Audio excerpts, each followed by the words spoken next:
right, good evening, my friends. Thank you for joining us tonight. Welcome everyone. I wanted to talk a little bit about controversy that's going on in Israel about a statement by Rabbi Yosef, who has a title in the Zionist government as the chief rabbi of Israel for the Sephardic community. Now, on one hand, the Sephardic chief rabbi has a little bit more authenticity because the role of the Rishon LeZion existed, I think, even before the Zionist movement, before Herzl, and certainly before the state of Israel. Although both the Ashkenazi and the Sephardic chief rabbis were before the state of Israel, but the invention of the Ashkenazi chief rabbi, that was by Rabbi Kook. And so there's a little bit less authenticity there. But the Sephardic, the office of the Sephardic chief rabbi has somewhat authenticity. But just because the office has authenticity doesn't necessarily mean that the teachings, everything that's being said, should be taken as what it is. But the main issue that I want to bring out is this issue of words that he said, and also that people are claiming that he is Haredi, that he's ultra-Orthodox. We have to understand, in Israel there are different segments of the community. And essentially, both of the chief rabbis would be in the category that, like, we would maybe call in America the right wing of modern Orthodox. They have certain things in common with the modern Orthodox world and certain things in common with the Haredi world, with the ultra-Orthodox world. And they're kind of riding the fence between the two in a certain sense.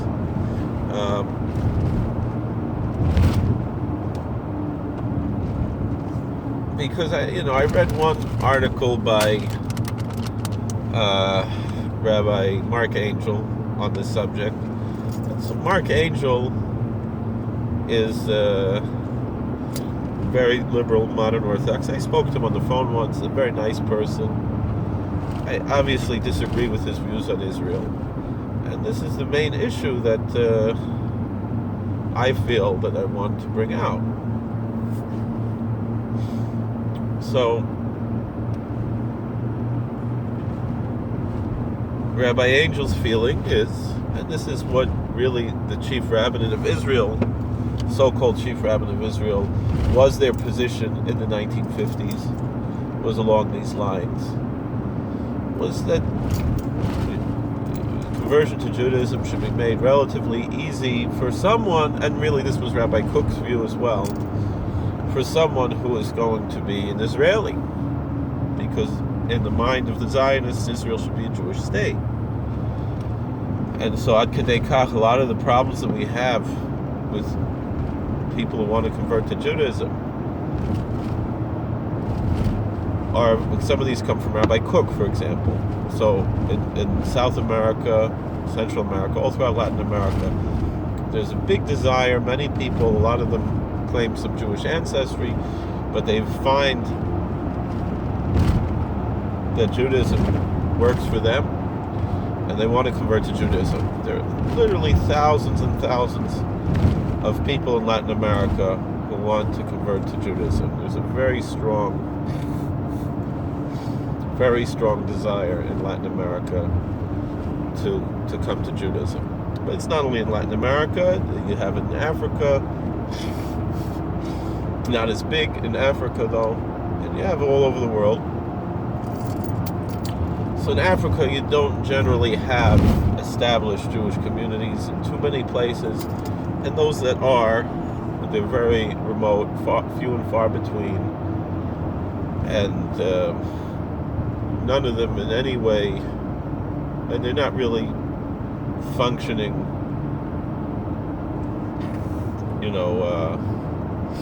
vibrant communities, except in South Africa. It's the only place where you really have a strong community. Jewish community is in South Africa. And you have these small synagogues here and there, beautiful, nice synagogues. In a few other countries like this, but not really Africa, in tribal parts of Africa, you don't have access, although there are people who want to convert to Judaism. In South America, there are stronger Jewish communities, but still they are not welcoming converts, and a lot of this goes back in history, that they put bans on conversions, and Rabbi Kook supported this, saying that if someone is really interested in converting to Judaism, they'll come to Israel, which is stupid and ridiculous. Why do you have to come to Israel to be Jewish? In fact, I was on the Besdin in South America, in Ecuador, and we helped 8 families, 30 people convert. They started their own shul, so forth. And they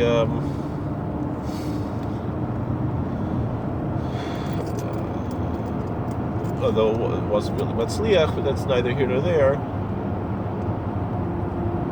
But the Chabad later came. There was no Chabad there at the time. And Chabad came and said, "Oh, that conversion you did with Rabbi Kolakowski and these other 2 rabbis, that's no good. You have to go to Israel with the Rabbanut and make a new conversion." And one of these girls who I converted, she went to Israel and she got killed in a terrorist attack. And that's because of this nonsense that somehow Shulchan Aruch isn't good enough. The Rabbanut,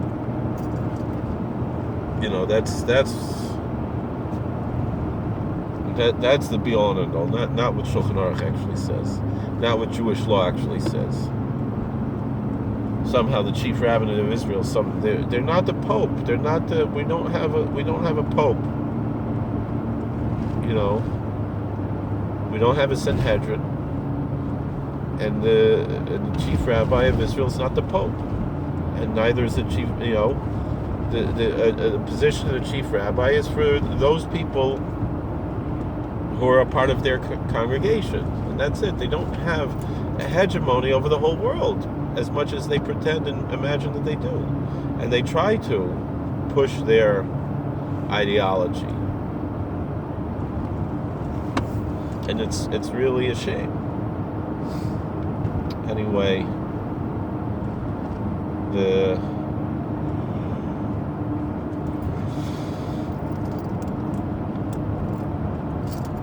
what were we saying here? So let's go a little further.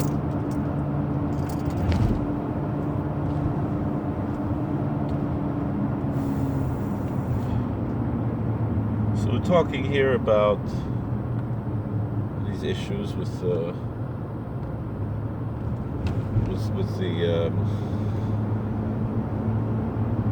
this. But what I want to say is, so the non-Orthodox are upset at Rabbi Yosef because he's not being more welcoming. I'm saying the left-wing non-Orthodox, which is really not that powerful and really not that significant, but people like Mark Angel, who's a brilliant person and a philosopher, he's saying, we have to try to find a way to make it easier to convert. And it's a shame that Rabbi Yosef is saying the Russian immigrants shouldn't be welcomed as converts. But then the question is, well, what about the Arabs? Should we welcome? Maybe we should try to help the Arabs who live there in Israel to convert. Why don't we do that? On the same level of that we're doing with the Russians. The point is, really, a lot of these Russians don't want to convert, just like a lot of the Arabs don't want to convert, and some of them do. But it shouldn't be a political issue; it should be a religious issue. and that's the problem of creating of conflating Judaism with politics and creating a so-called Jewish state that's not a Jewish state. And saying,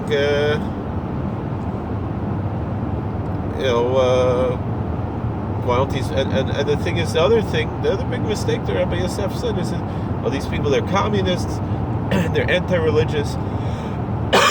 How many of the born Jews are communists and anti-religious? So-called born Jews, the Jews in name only. And yet and if they would have lived anywhere else, we would have gotten rid of them. Like, that's what Gullus is for, to get rid of these people. We don't need them. God put part of the chesed that the Kodesh Baruch Hu did, putting us in exile, is that there's a natural form of assimilation to rid our religious community of these people that we don't need and don't want. And Reb Nachman Bullman said that might be a wake-up call for those who might want to stay Jewish, that realize, just like throwing down the luchos that Moshe Rabbeinu did. Sometimes Jews need a wake-up call. Why are you hanging on to these scraps of Judaism for? What do you need it for? Go convert to Christianity. Go convert to Islam. Go do something else. Leave us alone. We don't need you. We don't want you. And if you really want it, so then come and be a real Jew. But don't But Eliyahu Navi said that Messiah tub sechel shteis ivim. How long are you gonna be sitting on the fence? Are you a Jew or you're not a Jew? You want to be a Jew, you be a Jew. You want to worship Baal, you worship Baal. You can't do both. If Hashem is God, then Hashem is God. If Baal is, then you follow Baal. You can't. You pick one. You can't. The whole thing of being Jewish is that we're the people of God.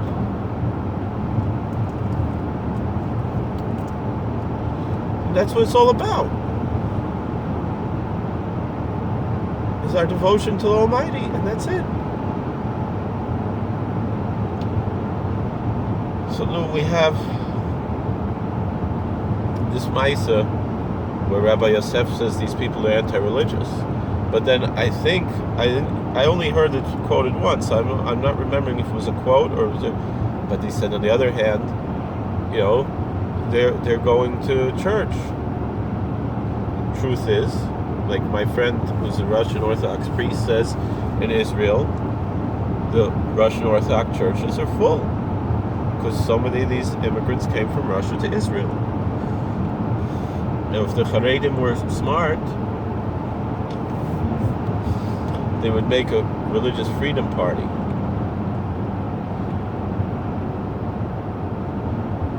And instead of a Jewish state, which we're not allowed to have because we're in exile, we'll be fighting for religious freedom.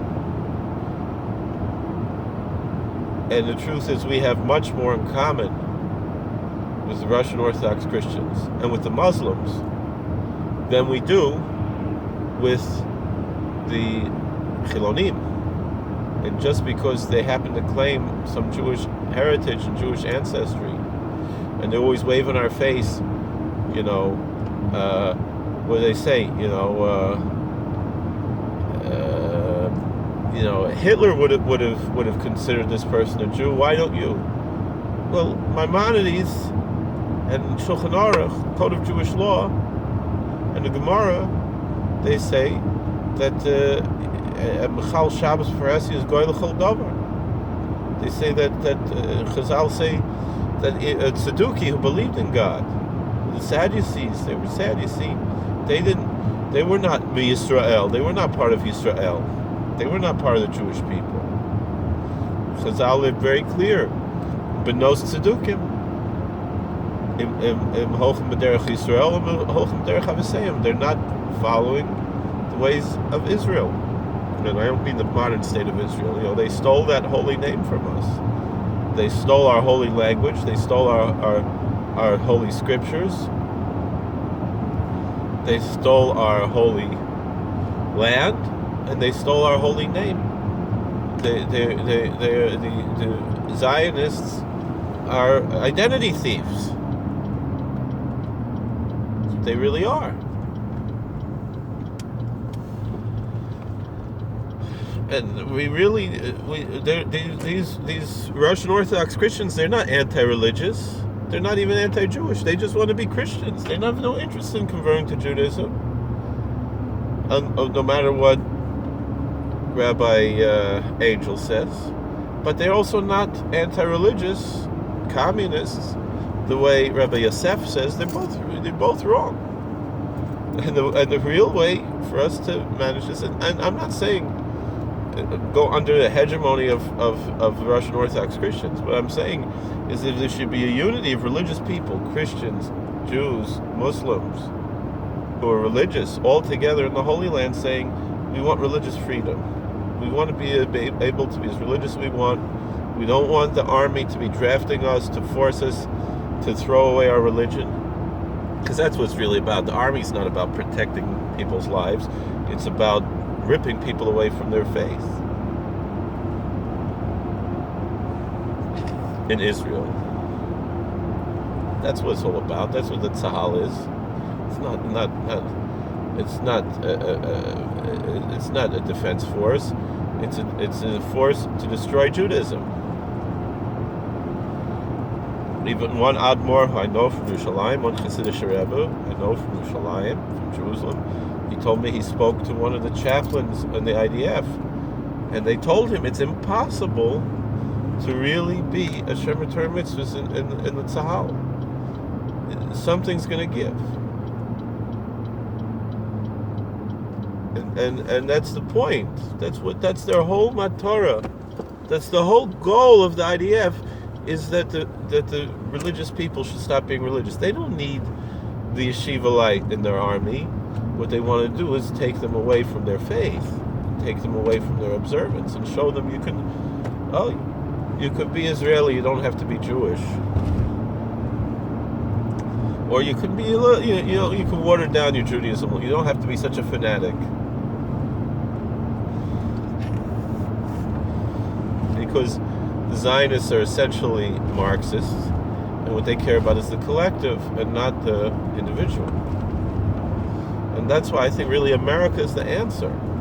And the Israelis should, they like everything America, i.e., they should take on, look at George Washington and John Adams and Thomas Jefferson and as role models, to say we don't need to have this British style where you have a chief rabbi and you have official religion. We should have a country that has no religion, that has no official religion, but we are all together. We with our different religions, all worshiping God. But even if you have no religion, a man like Thomas Jefferson wasn't really a religious person, but he believed in God.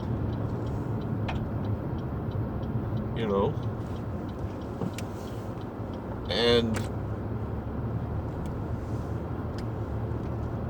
when we hold on to these ideas of religious freedom, the way Jefferson taught it, that the government has no right to take away your freedom. You could be as religious as you want. He told the Danbury Baptist Church, we're not going to stop you from being as religious as you want.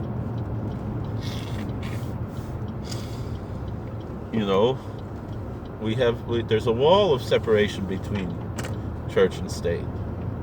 Not to mean that and what he meant there, it's not the way they interpret it today. What he meant was that the church is protected from the state. And if also in Israel they would accept the idea of what's the word? Trying to remember the word now. It's called federalism. That would be the answer. They could annex all the land that they won in '67. They fought the war, they won. They didn't even, could argue whether or not they started the war. It's neither here nor there. But they won the war. They won the land. What are they doing with it? They're occupying it. They won't annex it. Why won't they annex it? Annex it already. And make it one country with a few states, and then you're not going to have the issues with Gaza and the West Bank not being connected, because you have one federal government and several states, and divide Israel into maybe 3 states, this way they have that majority that they care about, and one state could be Chiloni, and one state, maybe make 5 Jewish states, but have them separate states, but not federal states, have them be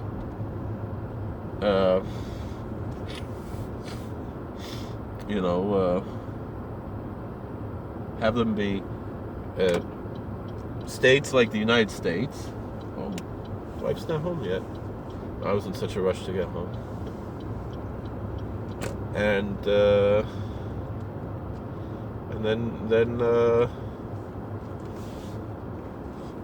then you have the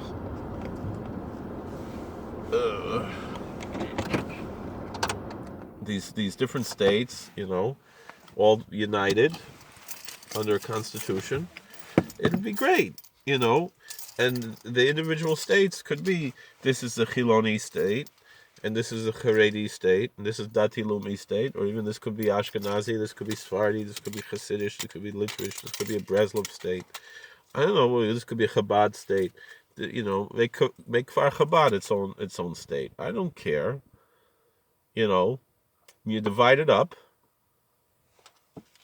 and let the Arabs have their own states under this federal government with a constitution that ensures freedom of religion.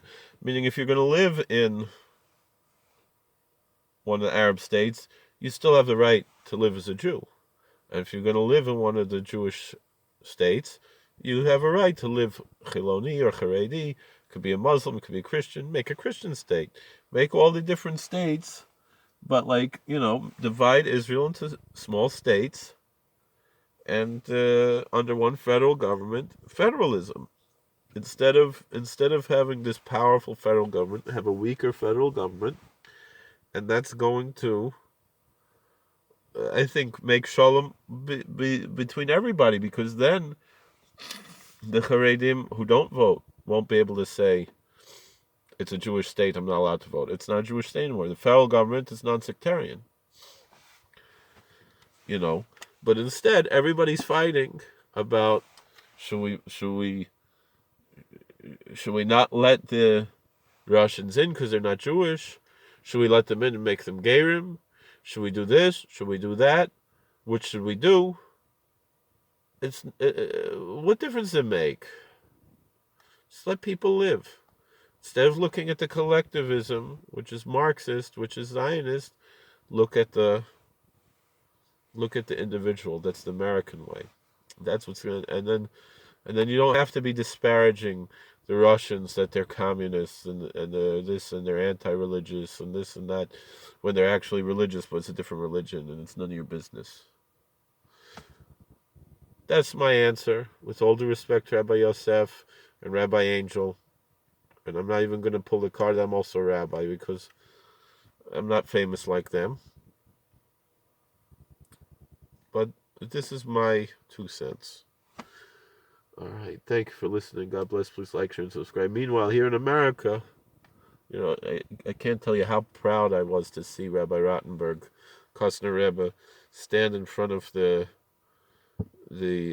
legislature with Shmona Begadim, with his whole rabbinical, with his levush, with his rabbinical garb, with his vestments, beautiful, with the gold bekasha and the hat and the lange payas, schwarze Socken, with black socks and a gold kaftan and a hat and his side locks.